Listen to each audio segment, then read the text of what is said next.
मोक्षमार्गस्य नेतारम् वेत्तारं कर्मभूभृताम् ज्ञातारं विश्वतत्त्वानां वन्दे तद्गुणलाब्धये वन्दे तद्गुणलाब्धये।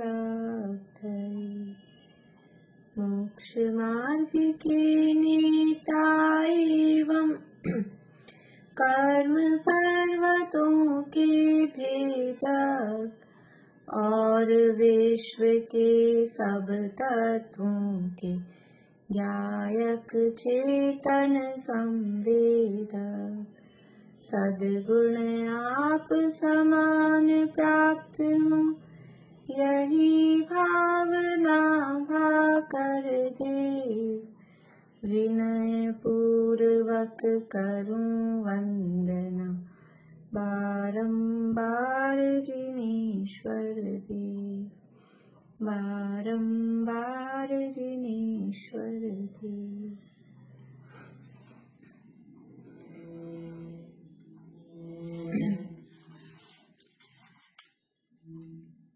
समावशरण की रचना का वर्णन हम देख रहे हैं और समावशरण की रचना में मुख्य रूप से 8 भूमियां समावशरण में होती हैं। कौन कौन सी है वो 8 भूमियां? सरोज आंटी बताएंगे।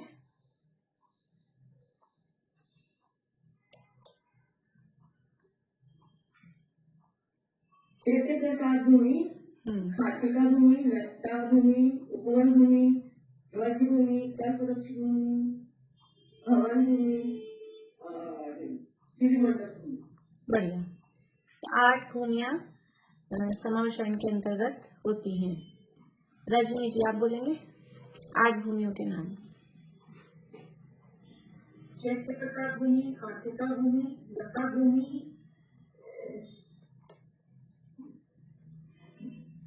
उपवन भूमि, फिर बज्र भूमि, कल्पवृक्ष भूमि नहीं याद है। हाँ, कल्प भूमि, भवन भूमि और श्रीमंडप भूमि। बढ़िया। समावशरण पृथ्वी से कितनी ऊंचाई पर होता है? समावशरण बोलिए सुधा जी।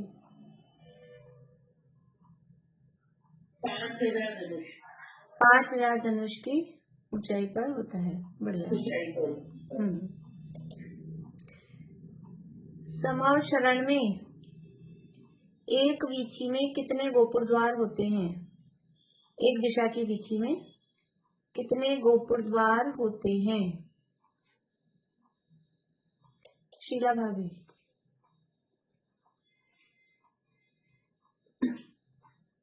ऐसे तो मैंने से ध्यान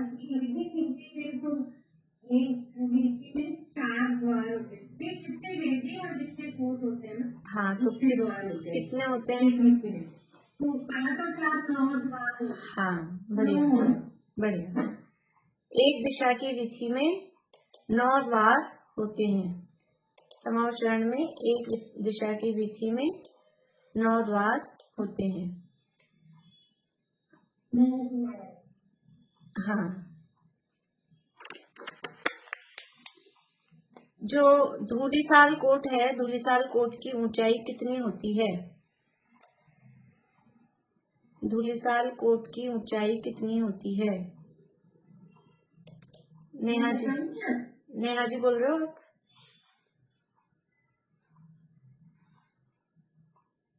तीर्थंकर भगवान के शरीर से 4 गुना ज्यादा। बढ़िया।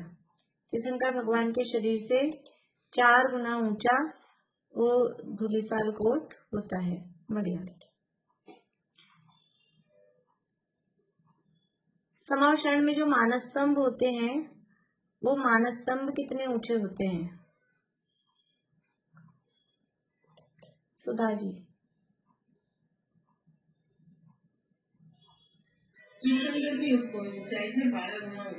तीर्थंकर भगवान के शरीर की ऊंचाई से 12 गुना ऊंचे मानस स्तंभ होते हैं। इसी तरह से जितने भी जो वृक्ष हैं, चैत्य वृक्ष अथवा सिद्धार्थ वृक्ष, वो भी 12 गुना ऊंचे तीर्थंकर के शरीर से 12 गुना ऊंचे होते हैं। इसके अलावा जो वहाँ महल होते हैं या जिन मंदिर हैं, वो सब भी तीर्थंकर के शरीर से 12 गुने ऊंचाई वाले होते हैं। हमारी चर्चा हो गई थी, कहाँ तक की हो गई थी, एक बार उसका क्रम बताएंगे। सबसे पहले क्या है, उसके बाद क्या है, कौन बताएंगे? बोले सुनीता आंटी।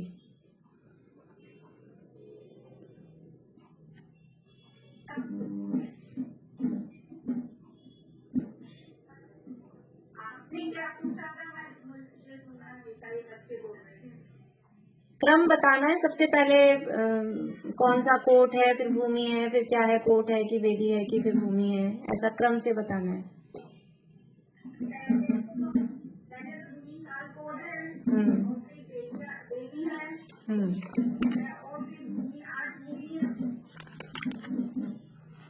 नहीं, चलिए, आपकी आवाज भी सही नहीं आ रही है, रुकिए।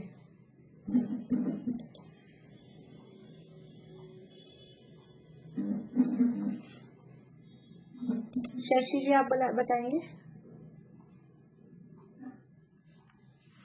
शुरू में पहले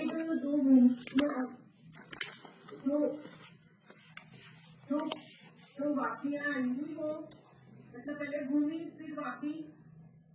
नहीं, पद्मा जी बोलिए। नहीं, पद्मा जी।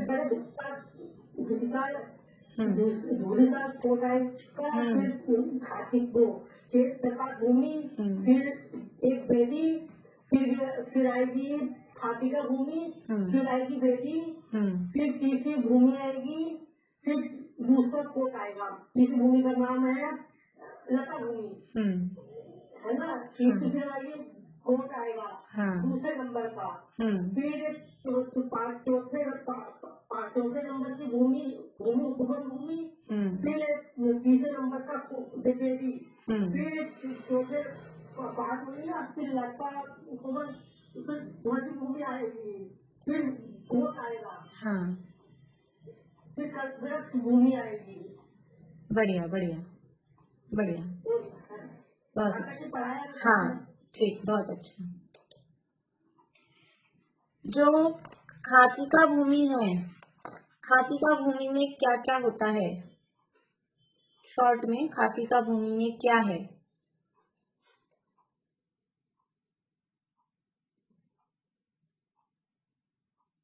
मधु भाभी, बाकली भाभी।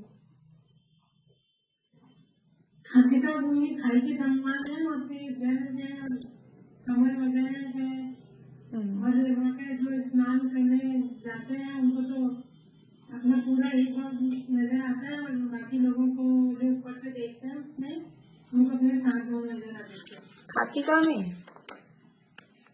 खातिका में नहीं, उपवन में। खातिका में स्नान करने वाले की बात नहीं है। खातिका में खाई तो है ना, पानी। हाँ, खाई तो है, वो तो आपका ठीक है, खाई है, उसमें कमल होते हैं, हंस होते हैं, वो सब बात ठीक है, लेकिन उसमें स्नान न करने की बात नहीं है। चलिए, बढ़िया। रजनी जी बोलिए आगे। ये भगवान की शरीर की ऊंचाई से 1/4 ऊंचाई की। हाँ, गहराई, ऊंचाई नहीं, गहराई। रत्नों की बनी हुई। हाँ, थोड़ी गहराई। हाँ, गहराई 1/4 उनकी साइज की 1/4 गहरी होती है। हाँ, और उतरने की सीढ़ियाँ जो है रत्नों की बनी हुई होती है, और पानी जो है घुटनों के बराबर होता है। सॉरी, बढ़िया। ये जो है खाई होती है, पानी से भरी हुई होती है, लेकिन इसकी गहराई कितनी है? तीर्थंकर के शरीर से 1/4 गहराई। अभी तक हम ऊंचाई देख रहे थे सब चीजों की, और इतने ऊंचे थे। ये खाई है तो ये गहराई में है। तीर्थंकर के शरीर से 1/4 इसकी गहराई होती है, और इसमें जो पानी भरा होता है वो घुटनों प्रमाण पानी भरा होता है। और पूरी रत्नमय इसकी सीढ़ियां वगैरह, इसके जो किनारे हैं, बाउंड्री वॉल्स हैं, वो सब रत्नों की बनी हुई होती है। इसमें स्नान करने की बात नहीं है। स्नान कहाँ करते हैं? स्नान करने वाली जगह कौन सी है? हाँ, रुकिए।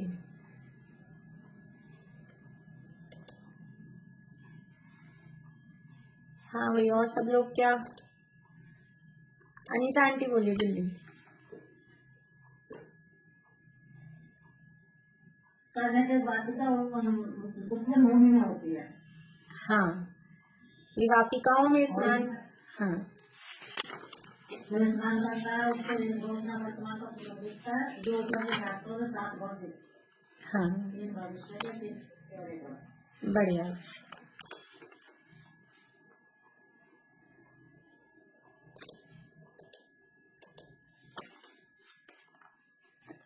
हमारी चर्चा हो गई थी पार्थिव ध्वज भूमि के संबंध में भी। और ध्वज भूमि की क्या विशेषता है? ध्वज भूमि की क्या विशेषता है, बोलिए ज्योति जी।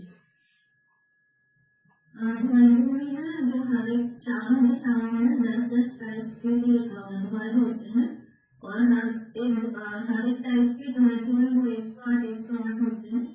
फिर वो महाध्वज हो गए, और फिर उनकी छोटी ध्वजाएं भी होती हैं, वो भी हर एक के साथ में 108 होती हैं। बढ़िया। और इनके चिन्ह बने होते हैं, मतलब चिन्ह के आकार के बने होते हैं। 10 टाइप के वो आकार की चिन्ह की ध्वजाएं लगी होती है। एक ध्वजा से दूसरी ध्वजा का गैप कितना होता है?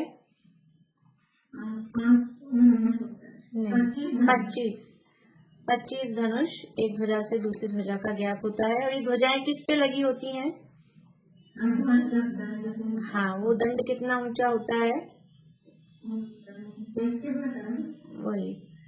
वही है ऊंचाई, तो बस एक धूलिसाल कोट की अलग है, बाकी सबकी आंख मीच के उतनी ऊंचाई है। 12 गुना तीर्थंकर के शरीर से 12 गुना ऊंचा वो स्तंभ होता है, उस पे ध्वजाएं लगी होती हैं। बढ़िया। 3 पीठ पे वो स्थित होते हैं। बढ़िया। इसके बाद अपनी चर्चा चल रही थी कल्प भूमि के संबंध में। ये 6वीं है कल्प भूमि। कल्प भूमि की चल रही है ना अपनी चर्चा। कल्प भूमि में 10 प्रकार के कल्प वृक्ष होते हैं। और जैसे ये कल्प वृक्ष कहाँ कहाँ होते हैं? 3 जगह हमने देख लिए कल्प वृक्ष। कौन कौन सी 3 जगह? एक तो भोग भूमि में, एक स्वर्गों में। स्वर्गों में कल्प वृक्ष होते हैं। भोग भूमि में हुए, स्वर्गों में हुए, तीसरी जगह ये समावशरण में कल्प भूमि जो है वहां पर भी ये कल्प वृक्ष होते हैं। वास्तव में कल्प वृक्ष किसे कहते हैं? कल्पद्रुम, एक विधान का नाम सुना होगा आप लोगों ने। कल्पद्रुम विधान सुना है नाम? कल्प यानी तो कल्प, और द्रुम यानी वृक्ष। तो वास्तव में कल्पद्रुम क्या है? ये जिनसे 10 प्रकार की चीजें मिल रही है, माला मिल रही है, खाने पीने की चीजें मिल रही है, कपड़े मिल रहे हैं, मकान मिल रहे हैं, बर्तन मिल रहे हैं, गहने मिल रहे हैं, ये है क्या वास्तव में? तो वास्तव में कल्प वृक्ष किसे कहते हैं? एक स्तुति आती है, समावशरण की स्तुति, उसमें उसकी लाइन है कल्पद्रुम यह समावशरण है। कल्पद्रुम क्या है वास्तव में? समावशरण को ही कल्पद्रुम कहते हैं। कल्पद्रुम विधान में किसका वर्णन है? कभी किया है किसी ने कल्पद्रुम विधान? सरोज आंटी ने किया है। किसका वर्णन था उसमें? सुधा जी ने भी किया है। समावशरण का वर्णन होता है कल्पद्रुम विधान में। यही 8 भूमियों का वर्णन आपको पढ़ने में मिलेगा। बड़ा विधान होता है, 8 भूमियों का वर्णन उसमें होता है। तो कल्पद्रुम का अर्थ क्या है? कल्पद्रुम का अर्थ होता है समावशरण। वो समावशरण ही वो कल्पद्रुम है। समावशरण में पहुंचते ही जीवों को मनवांछित फल वैसे ही प्राप्त हो जाते हैं। समावशरण की ऐसी महिमा है, आप लोगों ने सुना होगा कि अंधों को दिखने लग जाता है, गूंगे बोलने लग जाते हैं, और जो भी कोई भी वहां रोगी नहीं रहता, कोई भी दरिद्री नहीं रहता, भूख प्यास की बाधा नहीं होती, किसी को नींद नहीं आती, किसी को थकान नहीं लगती। ये ऐसा वहां का ऑटोमेटिक ही प्रभाव है समावशरण का। 20,000 सीढ़ियां हैं, पृथ्वी से 5,000 धनुष ऊपर है, लेकिन सीढ़ियां चढ़कर किसी को ऐसा नहीं लगता बहुत थक गए हम, तो इतना चल के आए, इतनी बड़ी यात्रा तो पहले ही हो गई। कुछ वो समावशरण का ऐसा प्रभाव है। और सबसे इम्पोर्टेंट बात क्या है कि चाहिए क्या हमको? हर प्रत्येक जीव क्या चाहता है? जे त्रिभुवन में जीव अनंत क्या चाहते हैं? सुख चाहे, दुखते भैवन, सुख चाहते हैं। तो समावशरण वो स्थान है कि वहां जाकर हमें सच्चे सुख की प्राप्ति हो सकती है। होती है ऐसा तो नहीं कहेंगे, क्योंकि समावशरण में जाके भी हम गए हैं। हम गए कि नहीं गए आज तक समावशरण में? अनंत बार गए अब तक, और समोषण में जाकर भी हम सुखी हैं कि दुखी हैं, ये तो हम सब अपनी अपनी जाने। कौन कौन सुखी होना चाहता है, हाथ खड़ा करें। कौन कौन सुखी होना चाहता है? सबके हाथ खड़े हो गए जिनकी वीडियो चालू है। मतलब क्या है? ये सब दुखी हैं। अभी मैं ये पूछती कौन कौन दुखी हैं, अपने हाथ खड़ा करो, तो शायद कोई नहीं खड़ा करता। लेकिन कौन सुखी होना चाहता है? चाहते कब हैं हम? जो हमारे पास नहीं है तभी तो चाहते हैं। जो चीज हमारे पास है उसको थोड़ा चाहेंगे। हम सुखी नहीं है, ये बात को बता रहा है। तो हम समर्षण में जाके आए, फिर भी हम सुखी नहीं हुए, क्योंकि वास्तव में हमने वो जो भगवान की वाणी थी, दिव्य ध्वनि, उन्होंने जो उपदेश दिया था उसको ग्रहण ही नहीं किया। लेकिन वास्तव में यदि हम उस उपदेश को ग्रहण करें तो सच्चा सुख का मार्ग हमें वहां प्राप्त होता है, और हम जो चाहते हैं सुखी होना वो हमें उससे मिलता है। इसलिए समर्षण ही कल्पद्रुम है। तो ऐसा जो कल्पद्रुम रूप समर्षण है उसमें कल्प वृक्ष क्यों नहीं हो? तो उसमें कल्प वृक्ष भी है, भूमि भी है। शीला भाभी कुछ पूछ रहे हैं आप?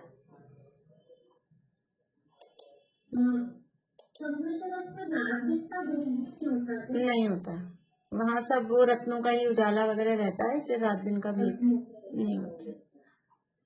रजनी जी बोलिए।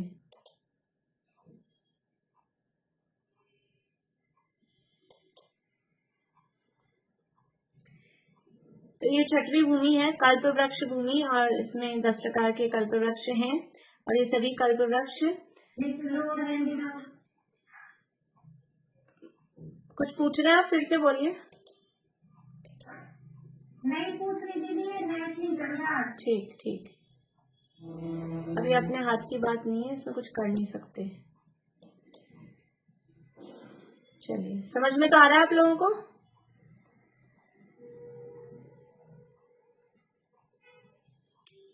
इन कल्प वृक्षों की ऊंचाई कितनी है? वही तीर्थंकर के शरीर से 12 गुना ऊंचे ये कल्प वृक्ष होते हैं। और इन कल्प वृक्षों के भी चारों दिशाओं में अलग अलग, समझ लीजिए, उपवन टाइप होते हैं। एक दिशा में जो कल्प वृक्ष है उसका एक दिशा वाले एरिया का नाम अलग है, दूसरी दिशा वाले एरिया का नाम अलग है। अभी वो नाम मैं आपको लिखवा नहीं रही हूँ, लेकिन मंदार, ननेरू, पारिजातक, संजातक, ऐसे उनके नाम होते हैं। और इस भूमि की विशेषता क्या है? इस कल्प वृक्ष भूमि में एक एक सिद्धार्थ वृक्ष होता है। एक एक दिशा में एक एक सिद्धार्थ वृक्ष इसमें होते हैं। और वो सिद्धार्थ वृक्षों में उसी तरह से नीचे 3 पीठ हैं, और नीचे 3 पीठ पे नीचे वहां सिद्ध प्रतिमाएं वहां पर विराजमान होती हैं, जो जीव समर्षण में आते हैं। तो कुछ लोग जी तो सीधा डायरेक्ट महावीथी से सीधे भगवान के पास चले जाते हैं। कुछ जो बीच बीच में घूमते हैं वो इन समझ लीजिए चैत्यालयों के, चैत्य वृक्षों के, सिद्धार्थ वृक्षों के दर्शन करते हैं। एक चैत्य वृक्ष थे, वो कौन सी भूमि में थे? पहले हमने चैत्य वृक्ष पढ़े थे, वो कौन सी भूमि में थे? बोलिए मीना चाची। उपवन भूमि में चैत्य वृक्ष थे। चैत्य वृक्ष में और सिद्धार्थ वृक्ष में क्या अंतर है? बोलिए पारुल। चैत्य वृक्ष में भगवान की प्रतिमाएं होती है, और सिद्धार्थ वृक्ष में सिद्ध भगवान की प्रतिमाएं। बढ़िया। चैत्य वृक्ष में अनंत भगवान की, सिद्धार्थ वृक्ष में सिद्ध भगवान की प्रतिमाएं होती है। इसमें भी क्या है आप देखेंगे, आप लोग ये जिनके पास भी रत्नकरण शावकाचार हो तो ये जरूर लास्ट में कौन सा है, 400 कितना पेज था,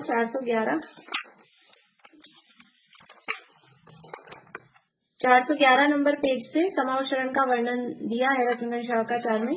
अभी अपन समझ रहे हैं, उसके बाद में आप इससे भी पढ़ेंगे साथ साथ में, तो आपको कुछ बातें जो महिमा वाचक हैं वो इसमें और समझ में आएंगी।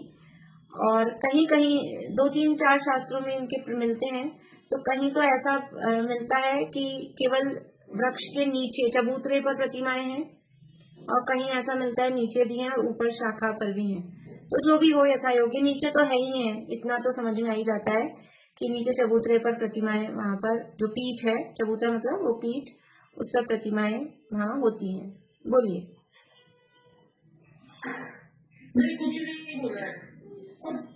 फिर आप लोग हैंड डाउन कर लिया करिए, नहीं बोलना होता है ना, तो फिर वो मैं कंफ्यूज हो जाती हूँ। तो यहाँ पर ये सिद्ध वृक्ष, सिद्धार्थ वृक्ष होते हैं, इनमें सिद्ध भगवान की प्रतिमाएं होती हैं। इस कल्प भूमि में वापिकाएं भी होती हैं। देखिए ये जो वापिकाएं हैं, बावड़ियां, ये भी संवत्सरण में अनेक जगहों पर हैं। जो हमने मानस्तंभ देखा था, मानस्तंभ सबसे पहले महावीथी में जो मानस्तंभ था, उस मानस्तंभ के भी चारों तरफ वापिकाएं थी। उन वापिकाओं में कुंड थे, वहां पैर धो के आगे प्रवेश कर रहे थे। ऐसे ही अभी और पीछे वहां भी वापिकाएं थी।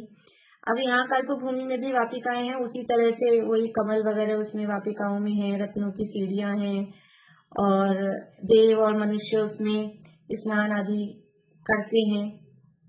इसके अलावा इन वापिकाओं के अलावा वहां पर वही प्रासाद यानी महल भी हैं, कि नाट्यशालाएं वगैरह भी। इस सब जो ये कल्पवृक्ष भूमि है, इसमें ये सारी रचनाएं, नाट्यशालाएं, क्रीड़ाशालाएं, वापिकाएं, अनेक प्रकार के भवन, महल, वो सब वहां पर बने हुए होते हैं। और कहीं कहीं ऐसे रत्नों के ढेर पड़े हैं, कहीं धूल के ढेर हैं। कौन सी धूल के ढेर हैं? कि रत्नों की धूल, रत्नों की धूल के ढेर लगे हुए हैं, कहीं रत्नों के ढेर लगे हुए हैं, कहीं नदियां हैं। ये सब ऐसी अकृत्रिम देवोपुनीत रचनाएं वहां पर होती हैं। इसके बाद में ये जो कल्प भूमि है, कल्प भूमि के बाद में है अब वेदी, चौथे नंबर की वेदी इस कल्प भूमि के बाद में है। देखिए वेदी और कोट के संबंध में भी जैसे रत्नखंड शावकाचार में आप पढ़ेंगे तो पहला जो धूलिसाल कोट है उसका तो नाम दिया धूलिसाल कोट। उसके बाद में जिसको हम दूसरा कोट कहते हैं तो वहां पर उसको पहला कोट नाम दिया, क्योंकि धूलिसाल कोट को उन्होंने नंबर नहीं दिया, उसका नाम दे दिया धूलिसाल कोट। उसके बाद में फिर नंबर दिया पहला कोट, दूसरा कोट, तीसरा कोट, ऐसे। तो ये समझ लेना उन्होंने इस अपेक्षा से कहा है, पढ़ के कंफ्यूजन नहीं हो हमको, इसलिए ये बात मैं आपको बता रही हूँ। क्योंकि रत्नखंड शावकाचार सबके लिए अवेलेबल है, उसमें से पढ़ेंगे आप लोग तो पढ़ के ऐसा कंफ्यूजन नहीं हो जाए कि यहाँ तो पहला कोट लिखा है और अपन ने तो दूसरा कोट पढ़ा है। तो वो दूसरे कोट को पहला कोट कह रहे हैं, धूलिसाल कोट को उन्होंने नंबर नहीं दिया, वो तो नाम दे दिया उसका और उसके आगे फिर नंबर दिए, ऐसा। तो ये कल्पवृक्ष भूमि के बाद में है चौथी वेदी, और वेदी में वही कंगूरे नहीं है, उसके अलावा बाकी तोरण द्वार और ये ध्वजाएं, घंटा, माला, अष्टमंगल द्रव्य वगैरह वो सब उस पर लगे हुए हैं। फिर इस चौथी वेदी के बाद में है सातवीं भवन भूमि। ये बहुत ही इंपॉर्टेंट भूमि है। सातवीं भूमि का नाम है भवन भूमि। इस भवन भूमि में क्या है, नाम से ही समझ में आता है, अनेक प्रकार के भवन हैं। जैसे जो नाम है ना भूमि का, बस वही उसमें रचना है, मुख्य रचना। तो उपवन भूमि में उपवन है, लता भूमि में लताएं हैं, खातिका भूमि में खाई है, कल्प भूमि में कल्पवृक्ष है, तो भवन भूमि में भवन है। अब ये भवन कैसे हैं कि ये सब स्वर्णमय भवन है, जिनकी दीवारें रत्नों की बनी हुई हैं, इनकी नींव वज्र की बनी हुई है। अनेक प्रकार के ये भवन होते हैं, और ये भवनों में भी अनेक प्रकार की क्या बोले, जैसे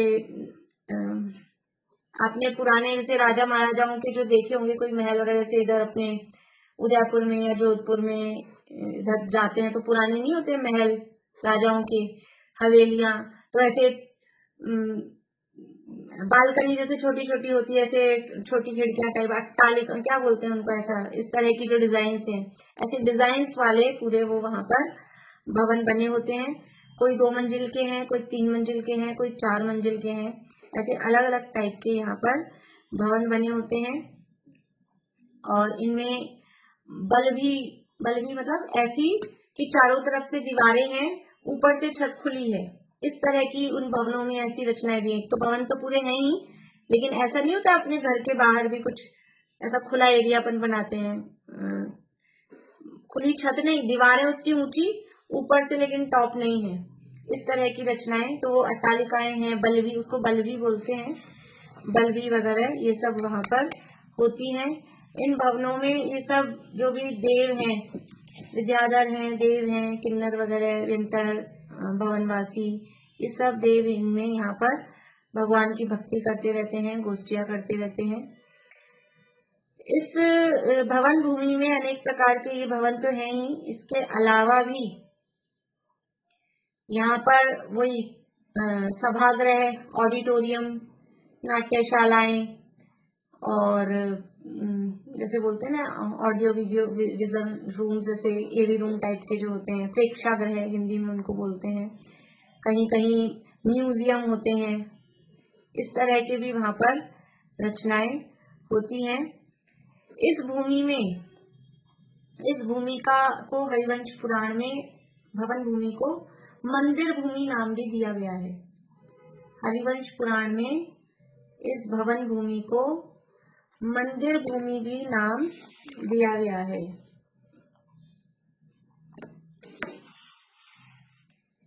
क्योंकि इस भूमि में अनेक जिन मंदिरों की रचना भी होती है, इस भवन भूमि में अनेक मंदिरों की रचना भी होती है, इसलिए इसको मंदिर भूमि भी कहते हैं।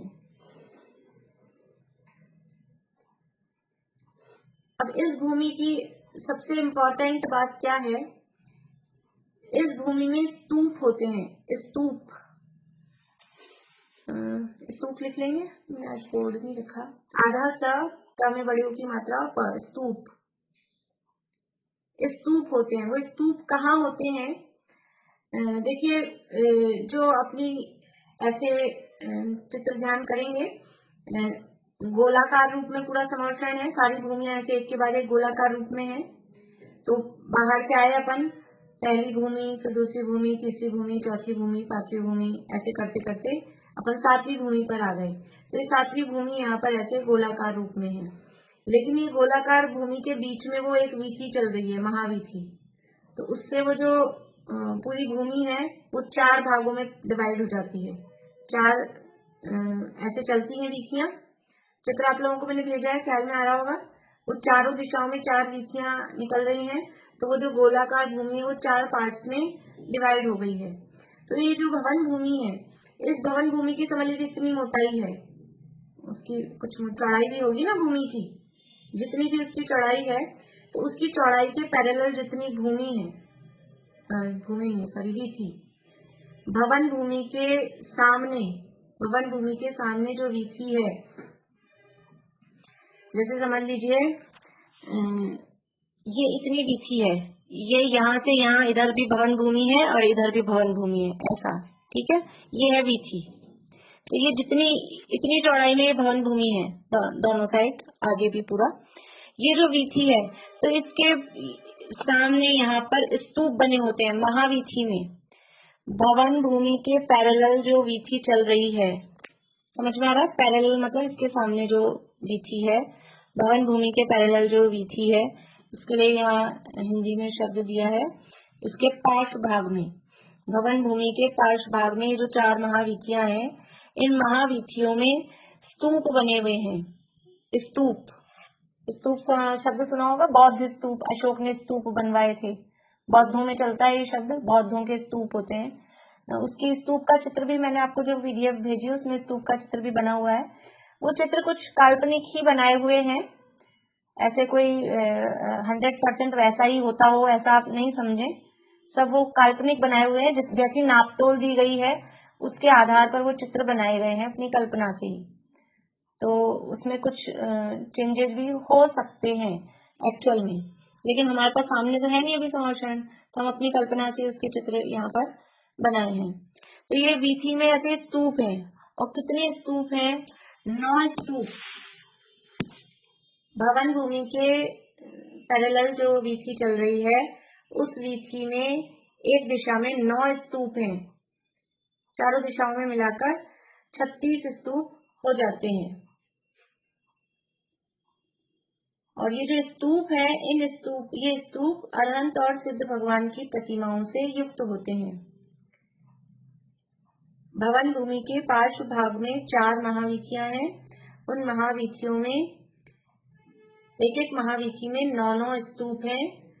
इस प्रकार चारों महावीथी में कुल 36 स्तूप, 36 स्तूप हो जाते हैं। और ये जो स्तूप है ये लाइन वाइज है, एक के बाद एक इस तरह से। और ये स्तूप में अरहंत और सिद्ध प्रतिमाएं विराजमान होती हैं।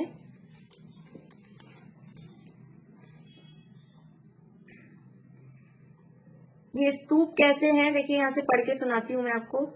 ये स्तूप सुमेरु पर्वत के समान ऊंचे होते हैं, अग्रभाग से आकाश का उल्लंघन करते हुए दिखाई देते हैं, मतलब बहुत ऊंचे होते हैं, ऐसा लगता है आकाश को छू रहे हैं, इतने ऊंचे। पद्म राग मणियों से निर्मित लाल लाल होते हैं, लाल रंग के, और अनेक प्रकार की अन्य भी मणियों से निर्मित ये स्तूप होते हैं। इन स्तूपों के ऊपर छत्र, फहरती हुई पताकाएं यानी ध्वजाएं और अष्टमंगल द्रव्य होते हैं। इन स्तूपों के ऊपर छत्र होते हैं, ध्वजाएं होती हैं और अष्टमंगल द्रव्य होते हैं। इन स्तूपों के ऊपर छत्र होते हैं, ध्वजाएं होती हैं और अष्टमंगल द्रव्य होते हैं।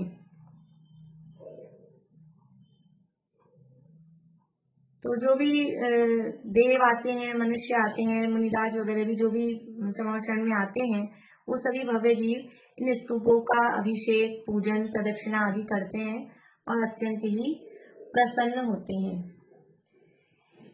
ये जो स्तूप है, इन स्तूपों की भी ऊंचाई कितनी होगी, वही तीर्थंकर के शरीर से 12 गुना ऊंचे, यानी 6000 धनुष के ये स्तूप होते हैं। आवाज आ रही है आप लोगों को, आ रही है? अब ये जो स्तूप है, इन स्तूपों में जो नवा, इनके सबके नाम भी है, मैं नाम नहीं लिखा रही हूँ आपको, सबके नौ के अलग अलग नाम है। तो जो नवा स्तूप है उसका नाम है भव्य कूट स्तूप। नवे स्तूप का नाम है भव्य कूट स्तूप। मतलब क्या है कि इसके आगे ये जो भव्य कूट स्तूप है, यानी इन स्तूपों को भव्य जीव ही देख पाते हैं, ऐसा लिख लीजिए। इन स्तूपों की क्या विशेषता है कि भव्य जीव ही इन स्तूपों को देख पाते हैं।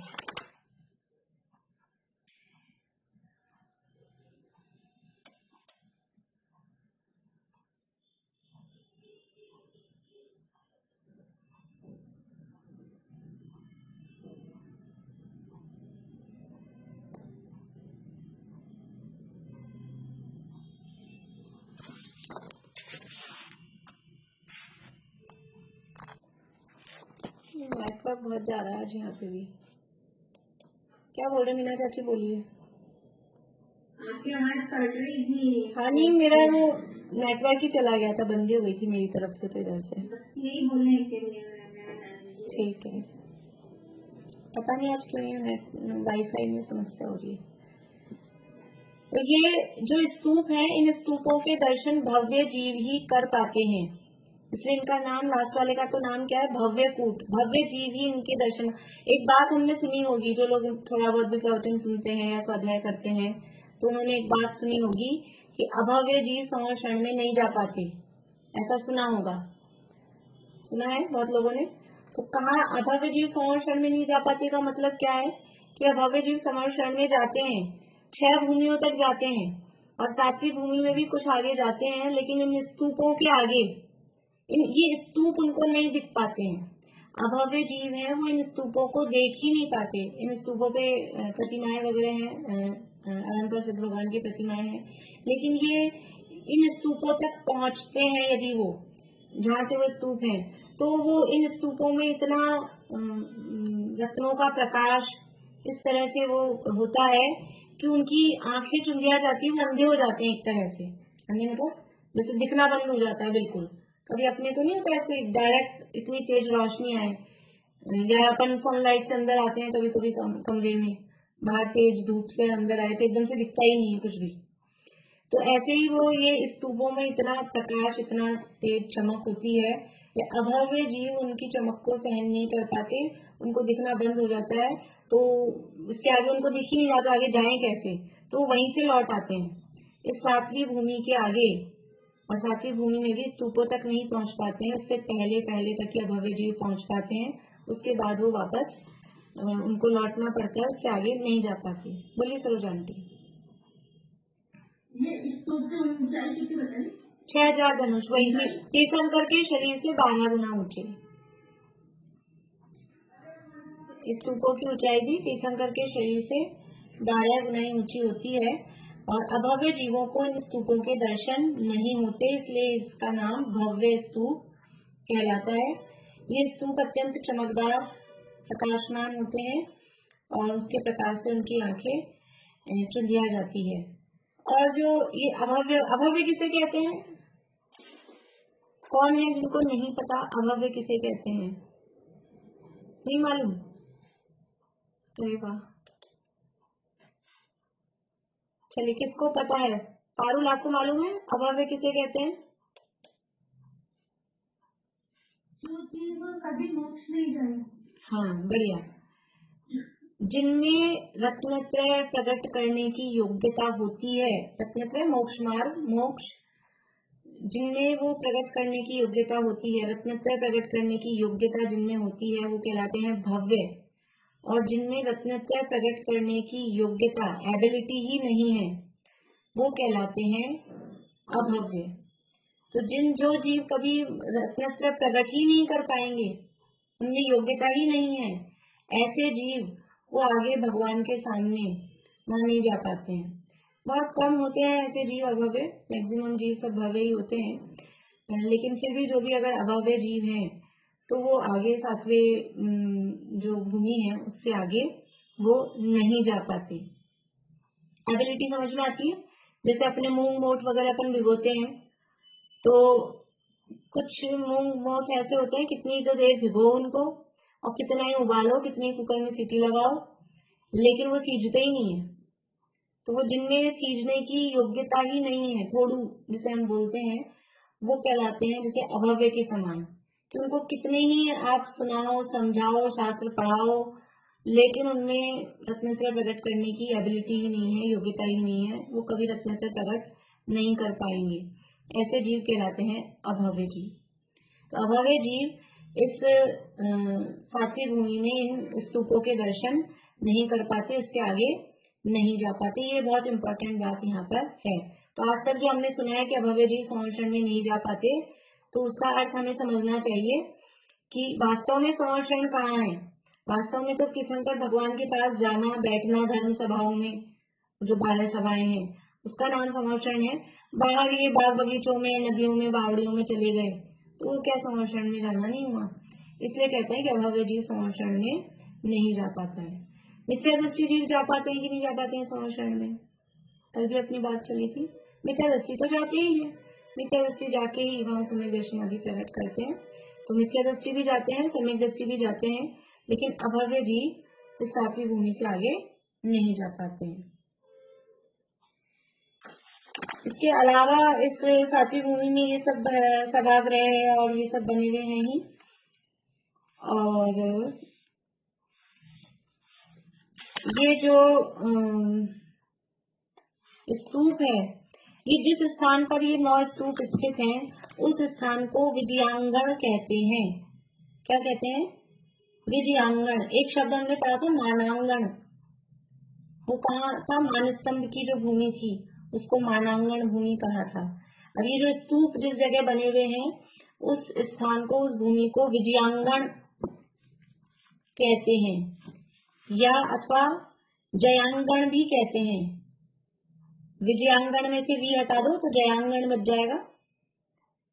विजयांगण अथवा जयांगण भी कहते हैं।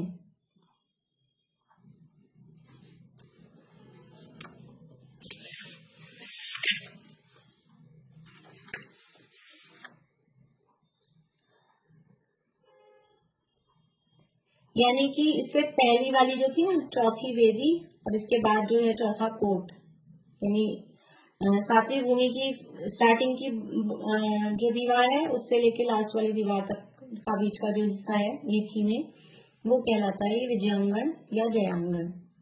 अब इसके बाद में, सातवीं भूमि के बाद में है चौथा कोट। कोट कितने हैं कुल समावशरण में? कोट 4 होते हैं, तो ये अंतिम चौथा कोट आ गया है सातवीं भूमि के बाद में। और वेदियां भी अभी तक 4 हो चुकी हैं, तो एक कोट बचा था, ये कोट यहाँ हो गया, अभी एक वेदी बची है, वो आगे देखेंगे। तो सातवीं भूमि के बाद में और आठवीं भूमि के पहले, यानी सातवीं और आठवीं भूमि के बीच में चौथा कोट स्थित है। ये कोट किसका बना हुआ है? ये स्फटिक मणि का, स्फटिक मणि समझते हैं, वो ट्रांसपेरेंट स्फटिक की प्रतिमाएं होती है कभी कहीं मंदिरों में, ट्रांसपेरेंट जैसा जो होता है, ऐसा स्फटिक मणि का ये बना हुआ है।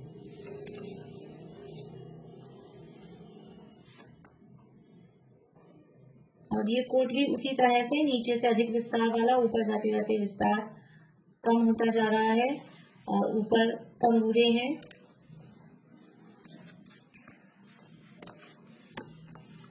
और इस कोट के जो गोपुर द्वार हैं वो मरकत मणि के बने हुए हैं। हमने शुरू में जब देखा था 9 गोपुर द्वार हैं महावीथी में, तो पहला तो स्वर्ण में है, बीच के चांदी के थे और लास्ट के 2 द्वार वो ग्रीन कलर के ऐसे मरकत मणि के बने हुए थे। वो शुरू में हमने देखा था जब द्वार की चर्चा की थी, गोपुर द्वार की। तो ये लास्ट वाले द्वार आ रहे हैं, सेकंड लास्ट है ये, इसके बाद में एक और आएगा। तो ये मरकत मणि का बने हुए ये गोपुर द्वार हैं। और इन गोपुर द्वारों में वही तोरण है, 9 निधियां, 108 की संख्या में 9 निधियां पड़ी हैं, 108 की संख्या में अष्टमंगल द्रव्य लटक रहे हैं, अनेक प्रकार के वो चित्र वगैरह पुतलियां जैसे वो वहां पर हैं, द्वारपाल खड़े हैं, धूप घट रखे हैं, ये सारी चीजें बराबर जो सभी कोटों में हमने देखी थी, सभी द्वारों में देखी थी, वही सारी रचनाएं यहाँ पर भी होती हैं। कोट और वेदियों के ऊपर जो अष्टमंगल द्रव्य हैं, उन अष्टमंगल द्रव्यों में जो दर्पण नाम का मंगल द्रव्य है, अष्टमंगल द्रव्य है ना, कलश, झारी, पंखा, ध्वजा, पूना, चवर, छत्र और ये दर्पण। तो ये जो दर्पण है, इन दर्पण में भी अपने पूर्व भाव दिखलाई देते हैं। समाशरण में बहुत सारी जगह ऐसी हैं जहाँ पूर्व भाव दिखाई देते हैं। कौन कौन सी जगह हैं? एक तो हमने देखी कि बावड़ी में, वापिका में दिखाई दिए पूर्व भाव। दूसरा भामंडल का हमको पता ही है पहले से, भामंडल की उदिति जगमगात भरि देखत निज भाव साथ साथ, पूजन की जयमाला में आता है चंद्रप्रभ भगवान के पूजन में, कि भगवान के पीछे जो भामंडल होता है, उस भामंडल में भव्य जीवों को अपने साथ साथ भाव दिखाई देते हैं। पर नियम वही समझना, किसको 7 दिखेंगे, किसको 5 दिखेंगे, किसको 4 दिखेंगे, कम से कम 4 तो दिखेंगे ही, लेकिन यदि देव है तो कम से कम उसको 5 दिखेंगे। 6 किसको दिखेंगे? 6 भाव, कम से कम 6 भाव किसको दिखेंगे, बता सकते हैं आप लोग? बोलिए सुनीता आंटी।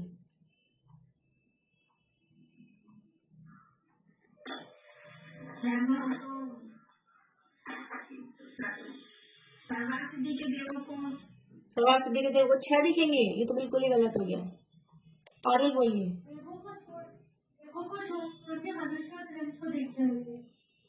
क्योंकि देवों का छठा भाव का वापस से देवी हो जाएगा। बढ़िया बढ़िया। देखिए मनुष्यों को भी दिख सकते हैं, यदि कोई मनुष्य अभी समय दर्शन प्राप्त नहीं करे, फिर अगले भाव में वापस मनुष्य हो, ऐसा।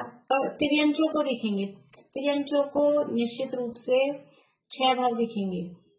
क्यों दिखेंगे? समय दृष्टि यदि हो जाएंगे तो, कि अभी वो तिर्यंच है तो 3 भाव पीछे के, 1 भाव अभी का, 4, अगले भाव में देव में जाएंगे, समय दर्शन हो जाएगा तो अगले भाव में देव में जाएंगे, तो 5वां, और फिर वहां से आके मोक्ष जाएंगे, तो ये 6ठा। तो कम से कम 6 भाव ऐसे तिर्यंचों को समय दर्शन यदि प्रकट कर लेते हैं तो ऐसे 6 भाव उनके होते हैं। यदि कोई मिथ्या दृष्टि रह जाता है और मिथ्या दृष्टि ही कोई मनुष्य तिर्यंच अभी इस भाव के बाद में अगले भाव में कर्म भूमि में फिर से मनुष्य हो जाए तो वो 5वें भाव में भी मोक्ष जा सकता है।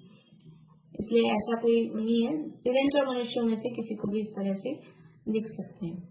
तो पूर्व भाव कहाँ कहाँ दिखते हैं? एक तो वापिका के जल में, दूसरा भामंडल में। भामंडल की चर्चा अभी अपन अष्ट प्रातिहार्यों की चर्चा थोड़ी सी करेंगे अलग से, इसलिए अभी तक मैंने चर्चा की नहीं है।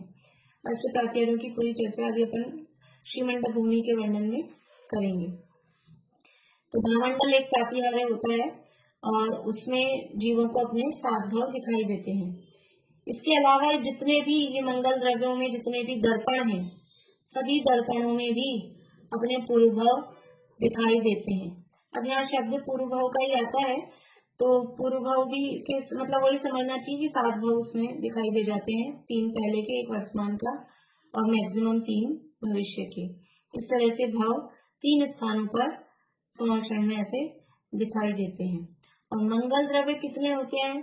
अनेक अनेक जगहों पर मंगल द्रव्य हैं। जितने भी द्वार हैं 36, 9 द्वार एक महावीथी में है, चारों वीथियों में 36 तो द्वार है और एक एक द्वार पर 108 की संख्या में ये मंगल द्रव्य होते हैं। तो कितने सारे स्थान ये क्यों होते हैं? पूर्व भाव देखने से क्या होता है? पूर्व भाव दिखाई देते हैं तो उससे क्या होता है? देखिए, जो मोही जीव है, मोही जीव तो अपने पिछले अगले भाव देख के मोह बढ़ा देते हैं, लेकिन जो वैरागी जीव हैं वो अपने पिछले और अगले भाव देखकर उनके वैराग्य की वृद्धि होती है। आप लोगों ने कभी तीर्थंकरों के पुराण पढ़े हो, चरित्र पढ़े हो, तो मैक्सिमम तीर्थंकरों को वैराग्य कैसे आता है कि वो जाति स्मरण हो जाता है उनको। दर्पण देख रहे थे, बाल बना रहे थे और एक सफेद बाल देखा, वैराग्य आया, उसी समय उनको उस दर्पण में, उस कांच में अपने पिछले भाव दिखाई देने लग गए। पहले मैं ऐसे देव था, फिर पहले ये था, वो था, फिर भील था, ऐसे करके उनको पिछले भाव दिखाई देने लग गए। तो ये पिछले भाव दिखना ये वैराग्य का कारण होता है। ज्ञानियों के लिए उससे वैराग्य में वृद्धि होती है। तो जो जीव अपने पिछले भाव जानकर और इस तरह से वो जानते हैं तो उनको वहीं वैराग्य आ जाते हैं, वहां दीक्षा ले लेते हैं भगवान के समर्षण में। कुछ जीव सम्यक जो मिथ्या दृष्टि है वो सम्यक दर्शन प्राप्त कर लेते हैं, जो सम्यक दृष्टि है पहले से वो दीक्षा ले लेते हैं।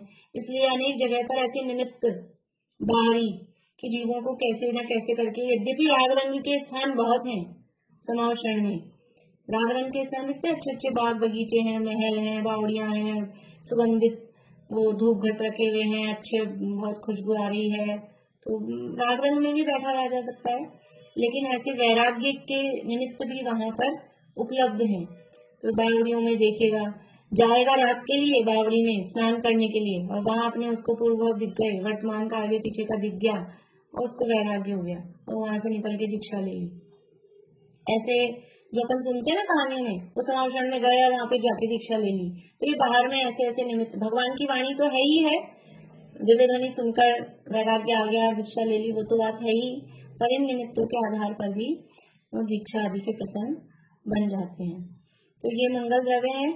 और इसके अलावा ये मंगल द्रव्य और कहाँ है?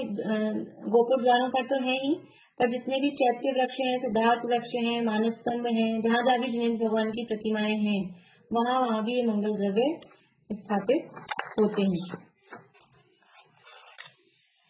इस तरह से ये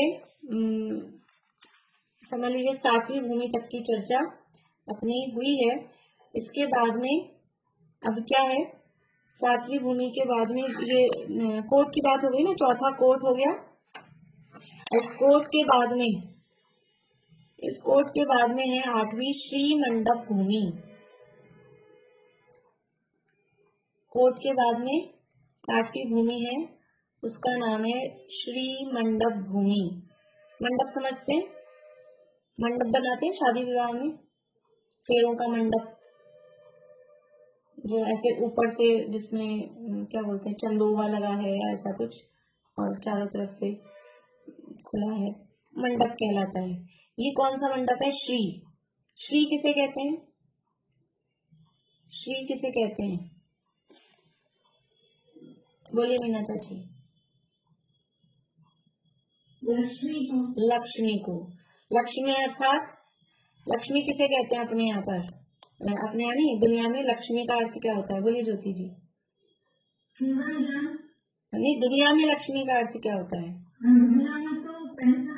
हाँ, दुनिया में तो लक्ष्मी का अर्थ है धन संपदा, उसको लक्ष्मी कहते हैं।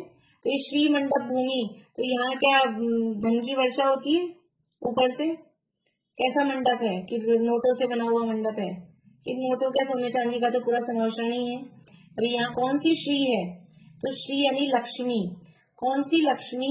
वास्तव में केवल ज्ञान ही लक्ष्मी है, केवल ज्ञान रूपी ही लक्ष्मी, वही सच्ची लक्ष्मी। अपना धन क्या है? क्या है अपना धन? मतलब अभी कुछ पूछना है आपको?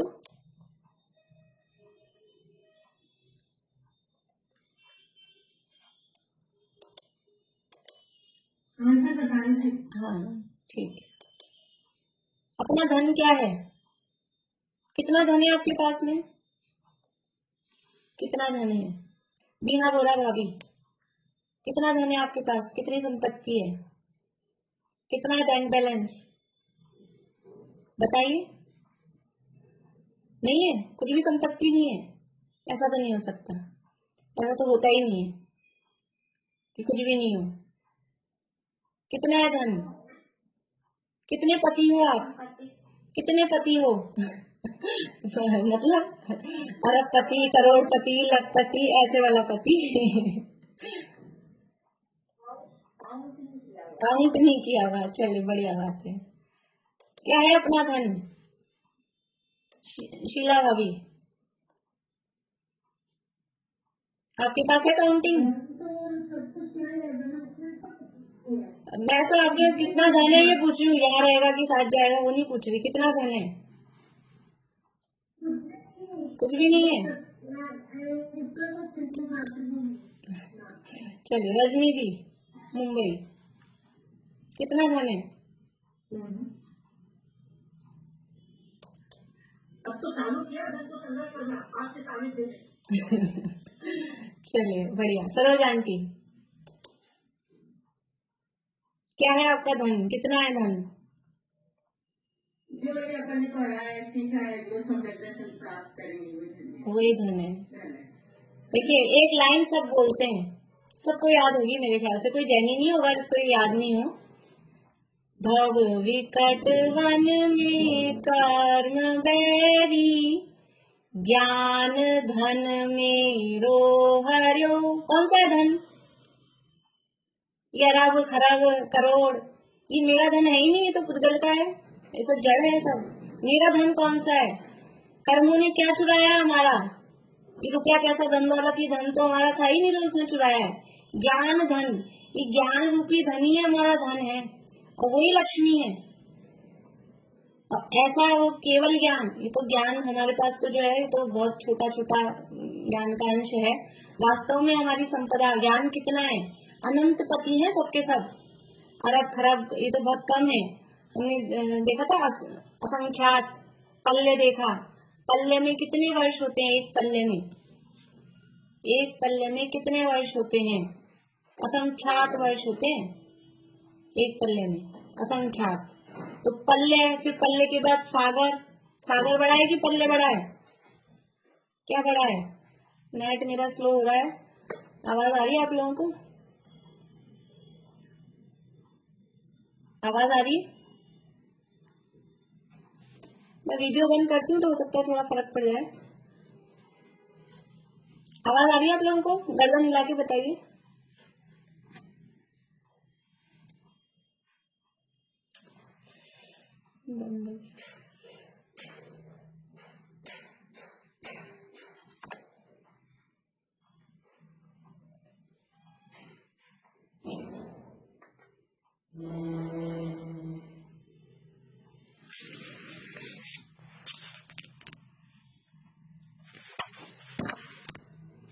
चलिए नेट बार बार में,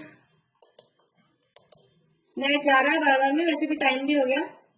ये बात अभी पूरी करके कि वास्तव में जो ज्ञान है, केवल ज्ञान है, वही वास्तव में धन है, वही लक्ष्मी है। तो ये श्री मंडप भूमि, श्री यानी केवल ज्ञान से जो सहित है, ऐसे भगवान नमः श्री वर्धमाना है, जो श्री शब्द लगाते हैं ना, वो केवल ज्ञान का प्रतीक होता है वास्तव में। तो जहाँ वो केवल ज्ञानी परमात्मा विराजमान है, ऐसी भूमि का नाम है श्री मंडप भूमि। यानी फाइनली हम कहाँ तक पहुंच गए हैं? हम सब भव्य हैं कि नहीं? कौन कौन है भव्य? हाथ खड़ा करें, और जिनकी वीडियो चालू है वही खड़ा कर पाएंगे। कौन कौन है भव्य? कि हम तो पहुंच गए श्री मंडप भूमि में, सातवीं भूमि से आगे पहुंच गए ना अपन तो सब भव्य हैं, इसलिए शंका नहीं करना। जो आठवीं भूमि में श्री मंडप भूमि में पहुंच जाता है वो सब भव्य ही होते हैं। हम सब भव्य जीव हैं। कल हम इस आठवीं श्री मंडप भूमि की चर्चा करेंगे, बहुत ही विशेष इसकी चर्चा है। उसके अंतर्गत और अष्टप्रातिहारों का वर्णन भी इसके अंतर्गत आएगा। आपने कुछ पूछने के लिए हाथ खड़ा किया है सुधा जी, बोलिए। मैं पूछती थी तो आपने बताया स्तूप ऊंचाई 6000 धनुष तो तीर्थंकर शरीर से 12 गुना ऊंची होती है क्या? हाँ, तो तीर्थंकर का शरीर है 500 धनुष का, उससे 12 गुना करेंगे, 12 से गुना करेंगे 5 को, तो 6000 आ जाएगा। और एक ही प्रश्न है कि जो अपने जो भव्य जीव जो अनुभवी जीव होते हैं वो सातवीं में तो जाते हैं, छठी में जाते हैं, सातवीं में जाते हैं लेकिन स्तूपों तक नहीं जा पाते। सातवीं में पहले थोड़े जो भवन है वहां तक जाते हैं, स्तूपों तक नहीं जा पाते। ठीक, चलिए अभी यहीं पूरा करते हैं, जिनवाणी स्तुति करेंगे। बोलिए दीपिका जी, अनम्यूट करिए। ये जो स्तूपों की आपने जगह बताई है वो समझ नहीं पाई मैं।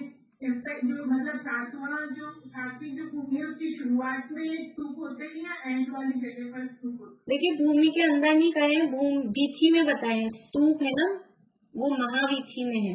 शुरुआत में मतलब जो भूमि है पहली वाली भूमि है उसी मतलब जो कोट है उस पर है, वेदी पर है, कान पर? कोट के ऊपर भी नहीं, वेदी के ऊपर भी नहीं है, वीथी में है। लेकिन ऐसा अभी मुझे भी क्लियर नहीं हुआ है कि वो ऐसे लाइन वाइज है या ऐसे लाइन वाइज है। जहां तक समझ में आता है ऐसे लाइन वाइज होना चाहिए, क्योंकि ऐसे तो चौड़ाई इतनी ज्यादा है नहीं। 9 स्तूप है तो एक के बाद एक के बाद एक। वो वीथी में मैंने बताया था ना आपको, जैसे ये वीथी है तो ये वीथी में इधर बनाया हुआ है सातवीं भूमि, इधर भी है इधर भी है, बीच में से वीथी निकल रही है। तो ऐसे 1 2 3 4 5 6 7 8 9 ऐसे वीथी में ये स्तूप होने चाहिए इस तरह से, क्योंकि सातवीं भूमि के पार्श्व भागों में महावीथी में स्तूप गए हैं। तो सातवीं भूमि में तो नहीं है, वीथी में है, उस वीथी में है और पंक्ति रूप में है, यानी एक के बाद एक है। ऐसा भी तो वो एक के बाद एक ऐसा इस तरह से होना चाहिए। ठीक, चलिए जिनवाणी स्तुति बोलते हैं। अनंतनाथ भगवान की स्तुति है।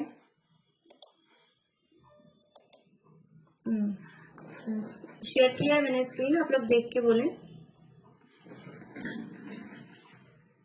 तुम हो अनादि अनंत जिन, तुम ही अखंडानंत हो। तुम वेद विरहित वेद वेद शिव कामिनी के कंत हो। तुम संत हो भगवंत हो, तुम भव जलधि के अंत हो। तुम में अनंतानंत गुण, तुम ही